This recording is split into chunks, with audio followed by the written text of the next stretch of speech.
Bhagavate Vasudevaya. Shravanam Diaries Podcast.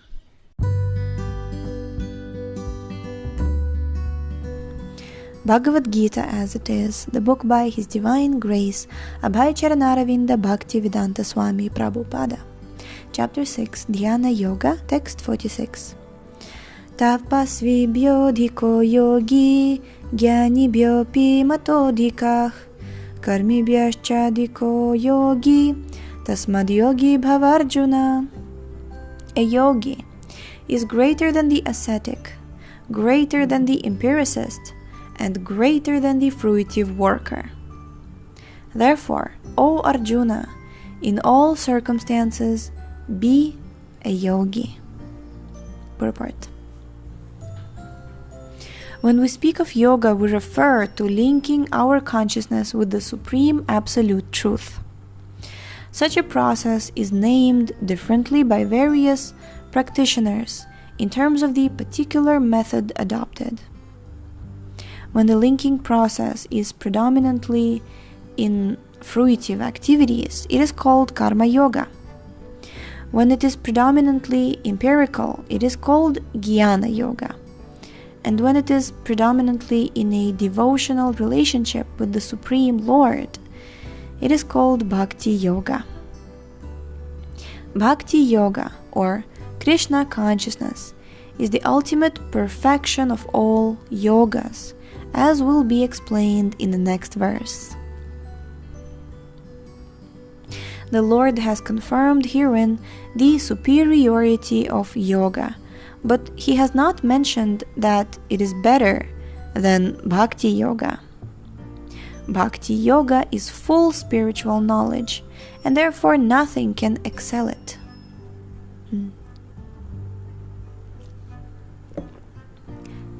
Asceticism. Asceticism without self-knowledge is imperfect. Empiric knowledge without surrender to the Lord is also imperfect.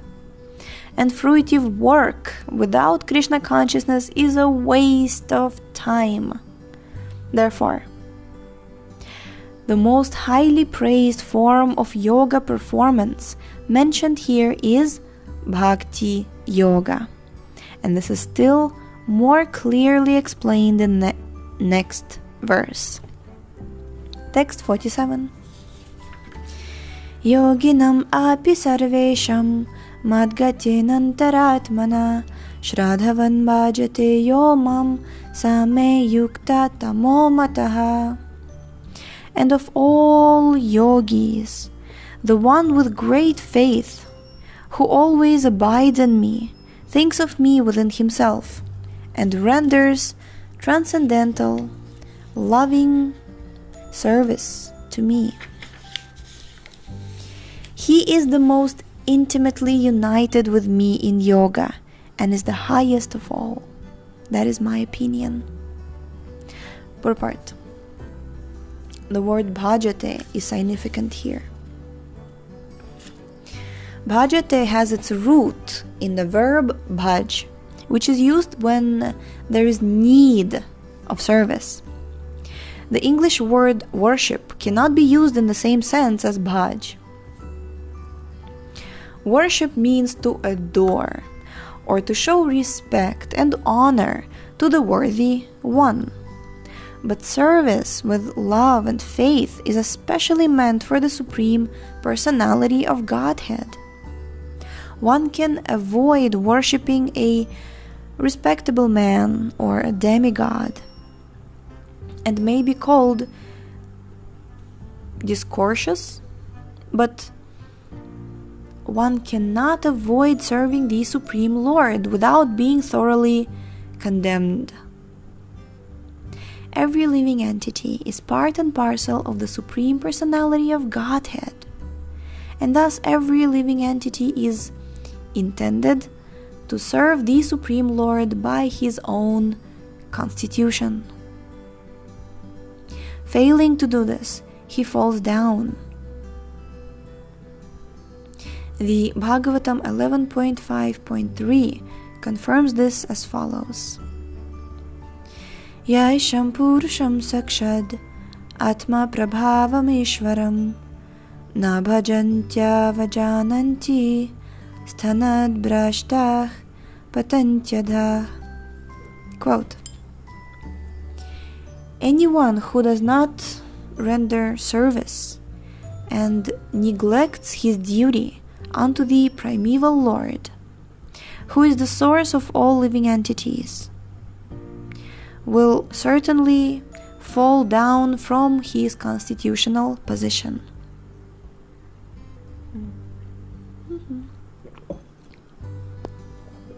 He will certainly fall down. Unquote. In this verse also the word bhajanti is used. Therefore, bhajanti is applicable to the Supreme Lord only, whereas the word worship can be applied to demigods or to any other common living entity. The word avajananti, used in this verse of Srimad Bhagavatam, is also found in the Bhagavad Gita. Avajananti mammudha. Quote: only the fools and rascals deride the Supreme Personality of Godhead, Lord Krishna. Unquote. Such fools take it upon themselves to write commentaries on the Bhagavad Gita without an attitude of service to the Lord. Consequently, they cannot properly distinguish between the word bhajanti and the word worship. The culmination of all kinds of yoga practices lies in Bhakti Yoga. All other yogas are but means to come to the point of Bhakti in Bhakti Yoga. Yoga actually means Bhakti Yoga. All other yogas are progressions toward the destination of Bhakti Yoga. From the beginning of Karma Yoga to the end of Bhakti Yoga is a long way to self-realization. Karma Yoga without fruitive results is the beginning of this path. When Karma Yoga increases in knowledge and renunciation, the stage is called Jnana Yoga. When Jnana Yoga increases in meditation on the super soul in different physical processes, and the mind is on him, it is called Ashtanga Yoga. And when one surpasses the Ashtanga Yoga and comes to the point of the Supreme Personality of Godhead, Krishna, it is called Bhakti Yoga, the culmination. Factually, Bhakti Yoga is the ultimate goal, but to analyze Bhakti Yoga minutely, one has to understand these other yogas. So we have to understand these other yogas. Many times, before when I read Bhagavad Gita, I would be like, yeah, Karma Yoga, Jnana Yoga, Ashtanga Yoga, Bhakti Yoga. But we don't just jump to Bhakti Yoga like when it comes to practical application. So, yeah, you do Karma Yoga, right?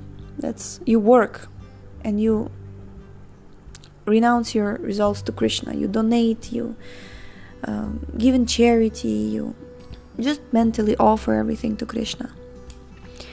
When Karma Yoga increases in knowledge and renunciation, there's more knowledge. There's more study of Shastra, right?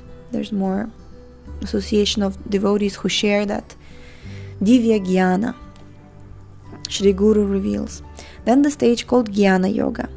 Then when Jnana Yoga increases in meditation on the super soul by different physical processes and the mind is on him, then it's Ashtanga Yoga. And then you surpass it when you come to the personality of Godhead, Krishna. Right? You have to understand these other yogas. Okay? Continuing. The yogi who is progressive is therefore on the true path of eternal good fortune. Eternal good fortune. One who sticks to a particular point and does not make further progress is called by that particular name: Karma Yogi, Jnana Yogi, or Dhyana Yogi, Raja Yogi, Hatha Yogi, etc. If one is fortunate enough to come to the point of Bhakti Yoga, it is to be understood that he has surpassed all other yogas. Therefore, to become Krishna conscious is the highest stage of yoga, just as when we speak of Himalaya, we refer to the world's greatest, to the world's highest mountains, of which the highest peak, Mount Everest, is considered to be the culmination.